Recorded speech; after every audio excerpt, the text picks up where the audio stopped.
नमस्कार मित्रों, संस्कृत कक्षा में आपका स्वागत है। जैसा कि हम पिछली कक्षाओं में हमने प्रत्ययों का अध्ययन किया और हमने कत प्रत्यय, कत्वतु प्रत्यय, ल्यप प्रत्यय, कत्वा प्रत्यय, यत प्रत्यय, नट प्रत्यय और इसी प्रकार से इसी क्रम में हमने तुमुन प्रत्यय इत्यादि का हमने अध्ययन किया। वैसे तो मित्रों, मैं हर बार कक्षा में आपको कहती हूँ कि यह केवल दोहरान कार्य की कक्षाएं हैं और जैसा कि सभी मेरे साथी भाई जो भी हैं पढ़ने वाले, उन सब ने अब एक बार तो निश्चित रूप से इनको पढ़ रखा होगा, क्योंकि हमारे यहाँ पर राजस्थान में 2-3 बार रीट के एग्ज़ाम कंडक्ट हो चुके हैं और उससे पहले किसी ने सी टेट की परीक्षा दी होगी, किसी ने आर टेट की, किसी ने यूपी टेट, एमपी टेट इत्यादि की परीक्षाएं दी होंगी, तो उन्होंने ज़रूर अध्ययन किया होगा। तो हम इसको केवल एक रिवीजन मात्र हम इनको पढ़ रहे हैं, क्योंकि रिवीजन करने से ही हमारी अच्छी तैयारी होती है। पढ़ करके यदि हम उसको दोबारा देखते भी नहीं हैं तो इसका मतलब ये है कि अब हमने उसका कोई अध्ययन नहीं किया है। देखिए, जैसे मान लो एक रिवीजन के रूप में हम देखते हैं, हमने कत प्रत्यय पढ़ा, कत्वतु पढ़ा। कत प्रत्यय में तो तय शेष था, कत्वतु में हमारे पास में तवत, तवतवान और तवतवती शेष था और इसके पश्चात हमने तव्यत प्रत्यय पढ़ा। तव्यत प्रत्यय में जो तव्यत प्रत्यय जो था वो हमारे पास में चाहिए अर्थ में था। तव्यत प्रत्यय हमारे पास में चाहिए अर्थ में था तथा इसमें हमको जो शेष था वह तव्यत शेष था। ऐसे ही हमने शत प्रत्यय को पढ़ा। शत प्रत्यय के अंतर्गत मैंने आपको बताया था अत शेष रहता है, ठीक है। और इसके अंतर्गत पुल्लिंग में इसके रूप तो जगत, पुल्लिंग में भवत के समान, स्त्रीलिंग में नदी के समान और नपुंसकलिंग में जगत के समान इसके रूप चलते हैं। जैसे अब मैंने बताया था, हम ऐसे भी याद रख सकते हैं, अन, अंति और अत शेष रहता है। सानच में आन या मान शेष रहता है, मैंने आपको बताया था। तो जैसे देखो, पचमान, पचमाना, पचमानम, ठीक है। और इसके रूप चलते हैं जो तीनों लिंगों में चलते हैं। पुल्लिंग में तो चलते हैं बालक के समान, स्त्रीलिंग में रमा के समान तथा नपुंसकलिंग में फल के समान चलते हैं। ऐसे ही तुमुन शब्द था, तुमुन जो प्रत्यय था वो उसमें तुम शेष था तथा अंतिम शब्द देख कर गए। और तुमुन शब्द के रूप एक ही वचन में चलते हैं, सिंगल ही रूप चलते हैं तुमुन के। ऐसे ही हमने तव्यत और तव्य प्रत्यय पढ़ा था कि किसी तरह से हमने अनियर प्रत्यय पढ़ा, अनियर में अनियर शेष था। और इसी तरह से हमने आगे केलीमर प्रत्यय पढ़ा। केलीमर में मैंने आपको बताया था एलिम शेष रहता है तथा नवुल प्रत्यय में, नवुल में यु और नाको सूत्र से वुक को, यु और नाको सूत्र से वु को अक आदेश हो गया था। जैसे स्मारक और क्रीडक, लेखक, नायक, पाठक, ग्राहक, धायक, ये सब शब्द इसी से बने थे। और इसमें हमारे पास में संधि का भी प्रयोग हुआ है। जैसे नायक शब्द में आय आ गया तो क्या बन गया, ये नायक बन गया, ठीक है। तो आयादी संधि आ गई इसमें, है ना। ऐसे त्रच प्रत्यय में हमारे पास में त्रय शेष था, यत में यह शेष था, अण्यत में यह शेष था और इसी प्रकार से क्वप में यह शेष था, ठीक है। इसी तरह से हमने इनका अध्ययन किया था। ऐसे कत्वा प्रत्यय था, कत्वा में त्वा शेष था, है ना। और ठीक इसी तरह से हमारे पास में ल्यप प्रत्यय था, ल्यप में यह शेष था, मैंने आपको बताया था। लेकिन इसमें हमेशा उपसर्ग भी होता है आगे, ये भी ध्यान रखना था, ठीक है। ल्युट में अनशेष रहता है, यू और नाको सूत्र से क्या हो जाता है, अनादेश हो जाता है।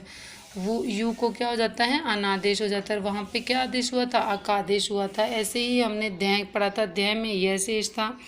ऐसे ही हमने तिन प्रत्यय पढ़ा, तिन में भी तय शेष था। और इसी तरह से हमने तिन के पश्चात हमने नी सूत्र का, नी प्रत्यय का प्रयोग पढ़ा, तो नी में इन शेष था। और इसी तरह से हमने अच प्रत्यय पढ़ा, अच में क्या शेष था, अच प्रत्यय में अ शेष था। ये इसके रूप केवल पुल्लिंग में चलते हुए मैंने बताया था आपको, है ना। इनको हम पढ़ चुके। मयट था, मयट में क्या शेष था, देखो वा प्लस मयम, तो अयम शेष था। मयट प्रत्यय में क्या शेष था, अयम शेष था, ठीक है, मयम शेष था। इस तरह से हम याद रख सकते हैं। ऐसे ही मतुप प्रत्यय था, मतुप में मत या वत शेष था, ठीक है। जैसे श्रीमत, ही मत, गतिमत, बुद्धिमत, भानुमत, धनुष मत, रुड़मत, इस तरह से। और तल में क्या शेष था, ता शेष था, ठीक है। अब अपन आगे चलते तरप प्रत्यय। तरप में मैंने आपको बताया था, दो में से किसी एक का दो में से किसी एक की अतिशयता दर्शाने के लिए इसका प्रयोग किया जाता है। और तमप प्रत्यय भी बताया था मैंने आपको, तमप में बहुत सारे में से किसी एक के बारे में बताने के लिए अध्ययन किया जाता है।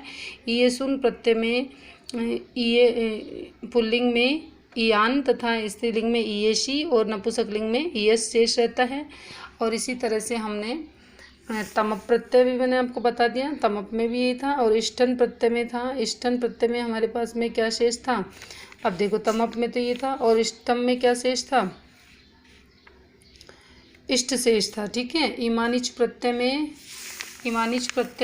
ईमान शेष था। ठीक है, जैसे लाल प्लस ईमानिच तो क्या बन जाएगा, लालिमा।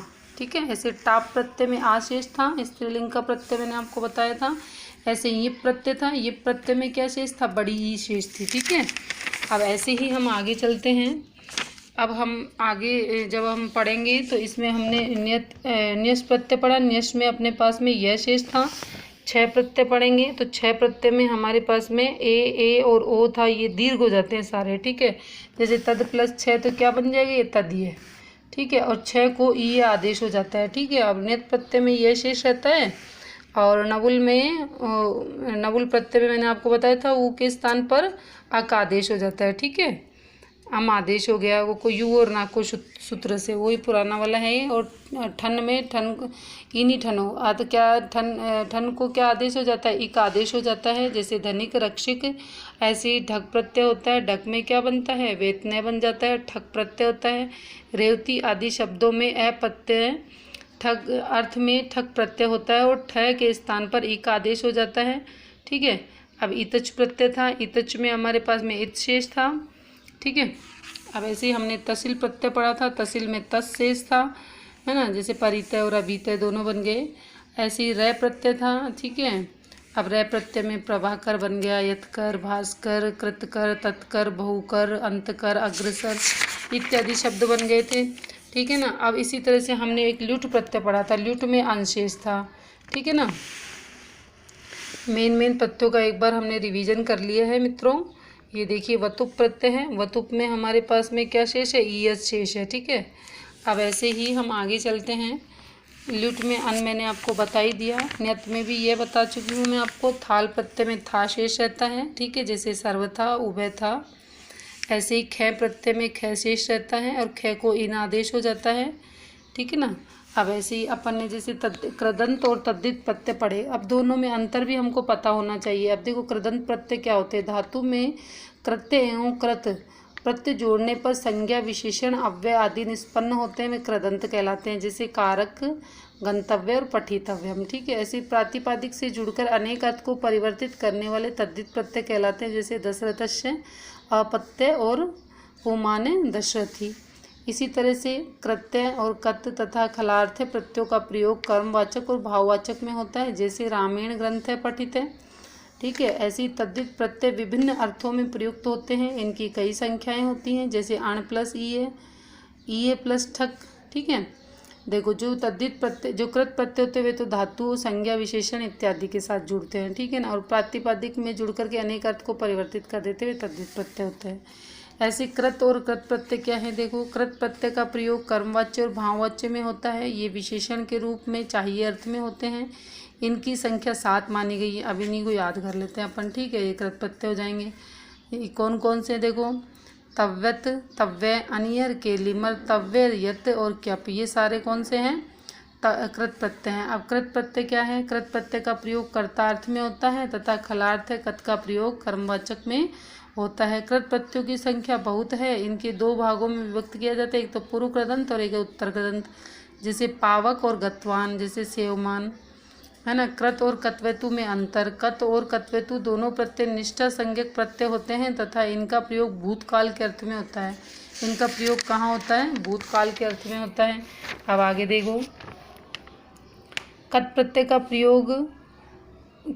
का प्रयोग कर्मवाचक एवं भाववाचक उसमें किया जाता है, और जैसे सकर्मक धातुओं में कर्मवाच्य में तथा अकर्मक धातुओं में भाववाच्य में कत प्रत्यय का प्रयोग होता है, जैसे पठित और पठिता और पठितम। ठीक है, इसी तरह से हम आगे भी चल सकते हैं। देखो श्रत प्रत्यय था, श्रत में अत शेष रहता है, है ना। और इधर ये शानच है, शानच में आन या मान शेष रहता है। ऐसे ही कत्वा और ल्यप प्रत्यय होता है, कत्वा गम प्लस कत्वा गत्वा, और ऐसे ही सम प्लस गम प्लस गत्वा, तो इसमें क्या जुड़ गया, उपसर्ग भी हो गया है ना। ल्यप प्रत्यय बार बार मैंने रिपीट किया, इसमें उपसर्ग भी जुड़ता है। अब इन्हीं से रिलेटेड हम कुछ प्रश्न हैं जिनको हम अध्ययन कर लेते हैं, है ना। थोड़ी सी प्रश्नोत्तरी का भी अध्ययन करेंगे तो हमको पता चलेगा कि हमने कितना अध्ययन किया है और कितना हमको आता है। कृष्ण पठितुम इच्छति, शुद्ध रूप क्या होगा। अब देखो पठितुम का अर्थ क्या, कौन सा प्रत्यय हो गया, तुमुन प्रत्यय हो गया। और पिपठित पी पठी शति, ठीक है, ये गलत है, इसको ठीक कर लेंगे ना, पी पठी शति आ जाएगा इसमें। सृज प्लस तुमुन क्या बन जाएगा, सृष्टुम। मन प्लस कत्वा क्या बनेगा, मत्वा बन जाएगा। ऐसे जनु प्लस मात्रच शुद्ध रूप होगा, जनु मात्रम। चिंत प्लस मत्वा रूप शुद्ध रूप क्या होगा, चिंतित्वा। क्री प्लस ण्यत शुद्ध रूप हो जाएगा, कार्यम। इसी तरह से हम नेक्स्ट पढ़ते हैं,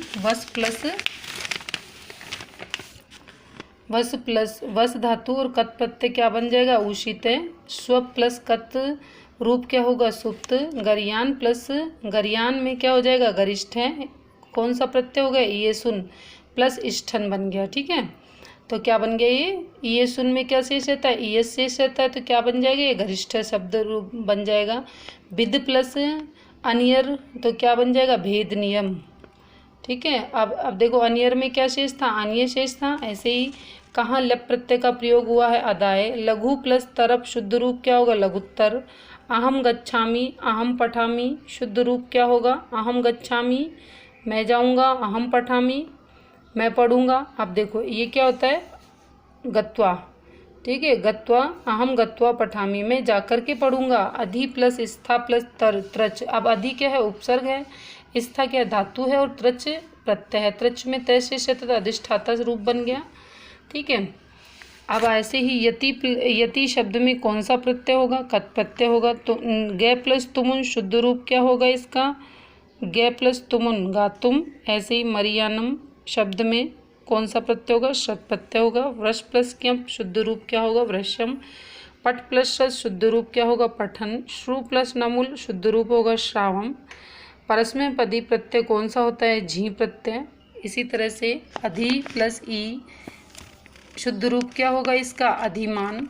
शस्त्र से तव्यम, ज्ञा जानो ने। नीचे कर्माणी करोति, शानच प्रत्यय युक्त शब्द क्या होगा, जाना नाम। किस पद में ये सुन प्रत्यय का प्रयोग नहीं हुआ है, श्रेयसी। सदुप पद प्लस कत क्या होगा, सदुपन्न है।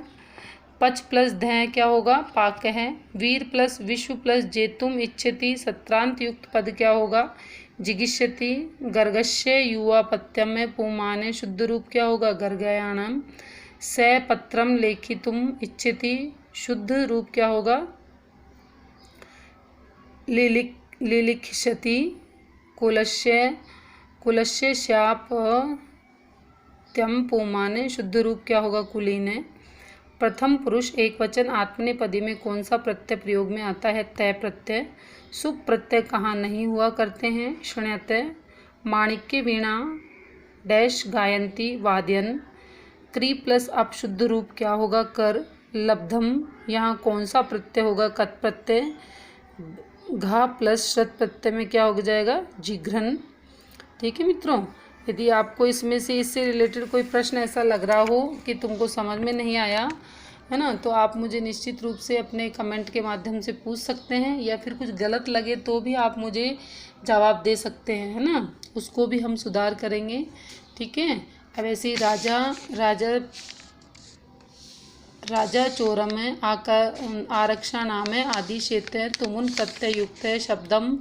इसमें कौन सा प्रत्यय होगा, बंधुम। लघु प्लस पतम पुल्लिंग शब्द में क्या बनेगा, लघुत्तम। साधु है, प्राण है, वै नापी परेशान। उप प्लस क्रय यायन्ते कौन सा प्रत्यय होगा, तुमुन प्रत्यय क्या बन जाएगा, उपक्रतुम। ज्ञान देवता एकेन हस्ते न क्षामाला विलसती धारयन्ती। प्र प्लस स्तु प्लस ल्यप तो क्या बन जाएगा, प्रस्तुय। ऐसे ही शिष्य गुरुकुलम, उप प्लस ई विद्या अभ्यास है, यति लप प्रत्यय युक्त शब्द क्या होगा? उपेत्य। क्री प्लस क्यप शुद्ध शब्द क्या होगा? कृष्य। स्ववतनियम, यहाँ कौन सा प्रत्यय है?